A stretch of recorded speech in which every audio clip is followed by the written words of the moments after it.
Yes, sir. Pare, okay babae yun. Diba? Napaka-sexy nung babaeng dinadala nyo rito ah. Magandang araw po sa inyo. Tuloy ho kayo.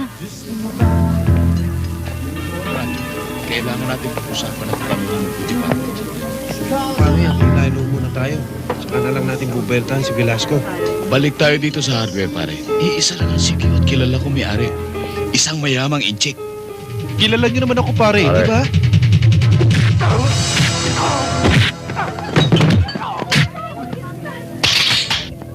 Wag ko! Wag!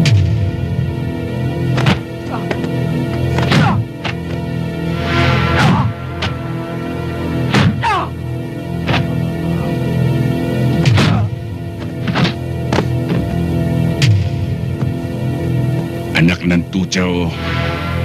Sino nag-utos sa inyo para patayin ako? Wala, sir.